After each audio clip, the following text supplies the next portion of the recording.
মই ভাবোঁ মোতকৈ বেছিকৈ আমাৰ সাংসদ গৌৰৱ গগৈয়ে কথাখিনি স্পষ্ট কৰিব পাৰিব।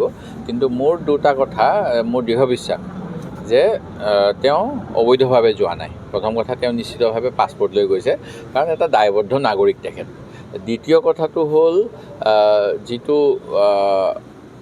কৈ আছে বিভিন্ন তথ্য উন্মোচন হ'ব, এনেকৈ ছেপ্টেম্বৰ মাহলৈকে ৰৈ থকাৰ কোনো কথাই নাই।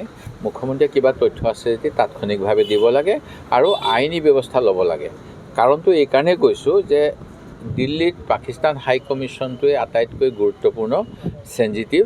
তাৰ বাবে কেন্দ্ৰীয় গৃহ মন্ত্ৰণালয়, আমাৰ ইণ্টেলিজেঞ্চ ব্ৰাঞ্চ আৰু দিল্লী পুলিচ সকলোৰে চোৰাংচোৱা তাৰ ওচৰে পাঁজৰে কিজানি মালি হিচাপে, কিজানি চাফাইলা হিচাপে এনেকুৱা ধৰণৰ ভেকশ্যন ধৰি তাত ৰৈ থাকে আৰু কি গতিবিধি চাই থাকে। আৰু সেই গতিকে গৌৰৱ গগৈ তালৈ কিছুমান ষ্টুডেণ্টক লৈ যোৱাৰ পৰাই গোটেই বিতৰ্কখিনি আৰম্ভ কৰিছে। সেই গতিকে এইবিলাক যদি কিবা এনেকুৱা ধৰণৰ ভাৰত বিৰোধী কাম হৈছিল, ইমান দিনেনো কিয় ৰৈ থাকিব? মই কেন্দ্ৰীয় গৃহমন্ত্ৰীৰ বা ভাৰত চৰকাৰৰ বিফলতা উন্মোচন কৰিবলৈ গৈছে নেকি মুখ্যমন্ত্ৰীয়ে, মোৰ সেইটোৱেই প্ৰশ্ন। মই ভাবোঁ মোতকৈ বেছিকৈ আমাৰ সাংসদ গৌৰৱ গগৈয়ে কথাখিনি স্পষ্ট কৰিব পাৰিব।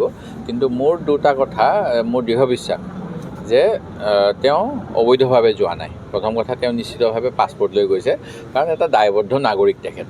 দ্বিতীয় কথাটো হ'ল যিটো কৈ আছে বিভিন্ন তথ্য উন্মোচন হ'ব, এনেকৈ ছেপ্টেম্বৰ মাহলৈকে ৰৈ থকাৰ কোনো কথাই নাই। মুখ্যমন্ত্ৰীয়ে কিবা তথ্য আছে যদি তাৎক্ষণিকভাৱে দিব লাগে আৰু আইনী ব্যৱস্থা ল'ব লাগে। কাৰণটো এইকাৰণেই কৈছোঁ যে দিল্লীত পাকিস্তান হাই কমিশ্যনটোৱে আটাইতকৈ গুৰুত্বপূৰ্ণ চেঞ্জিটিভ। তাৰ বাবে কেন্দ্ৰীয় গৃহ মন্ত্ৰণালয়, আমাৰ ইণ্টেলিজেঞ্চ ব্ৰাঞ্চ আৰু দিল্লী পুলিচ সকলোৰে চোৰাংচোৱা তাৰ ওচৰে পাঁজৰে কিজানি মালি হিচাপে, কিজানি চাফাইলা হিচাপে এনেকুৱা ধৰণৰ ভেকশ্যন ধৰি তাত ৰৈ থাকে আৰু কি গতিবিধি চাই থাকে। আৰু সেই গতিকে গৌৰৱ গগৈ তালৈ কিছুমান ষ্টুডেণ্টক লৈ যোৱাৰ পৰাই গোটেই বিতৰ্কখিনি আৰম্ভ কৰিছে। সেই গতিকে এইবিলাক যদি কিবা এনেকুৱা ধৰণৰ ভাৰত বিৰোধী কাম হৈছিল, ইমান দিনেনো কিয় ৰৈ থাকিব? মই কেন্দ্ৰীয় গৃহমন্ত্ৰীৰ বা ভাৰত চৰকাৰৰ বিফলতা উন্মোচন কৰিবলৈ গৈছে নেকি মুখ্যমন্ত্ৰীয়ে, মোৰ সেইটোৱেই প্ৰশ্ন। মই ভাবোঁ মোতকৈ বেছিকৈ আমাৰ সাংসদ গৌৰৱ গগৈয়ে কথাখিনি স্পষ্ট কৰিব পাৰিব। কিন্তু মোৰ দুটা কথা মোৰ দৃঢ় বিশ্বাস যে তেওঁ অবৈধভাৱে যোৱা নাই। প্ৰথম কথা, তেওঁ নিশ্চিতভাৱে পাছপৰ্ট লৈ গৈছে, কাৰণ এটা দায়বদ্ধ নাগৰিক তেখেত। দ্বিতীয় কথাটো হ'ল যিটো কৈ আছে বিভিন্ন তথ্য উন্মোচন হ'ব, এনেকৈ ছেপ্টেম্বৰ মাহলৈকে ৰৈ থকাৰ কোনো কথাই নাই। মুখ্যমন্ত্ৰীয়ে কিবা তথ্য আছে যদি তাৎক্ষণিকভাৱে দিব লাগে আৰু আইনী ব্যৱস্থা ল'ব লাগে। কাৰণটো এইকাৰণেই কৈছোঁ যে দিল্লীত পাকিস্তান হাই কমিশ্যনটোৱে আটাইতকৈ গুৰুত্বপূৰ্ণ চেঞ্জিটিভ। তাৰ বাবে কেন্দ্ৰীয় গৃহ মন্ত্ৰণালয়, আমাৰ ইণ্টেলিজেঞ্চ ব্ৰাঞ্চ আৰু দিল্লী পুলিচ সকলোৰে চোৰাংচোৱা তাৰ ওচৰে পাঁজৰে কিজানি মালি হিচাপে, কিজানি চাফাইলা হিচাপে এনেকুৱা ধৰণৰ ভেকশ্যন ধৰি তাত ৰৈ থাকে আৰু কি গতিবিধি চাই থাকে।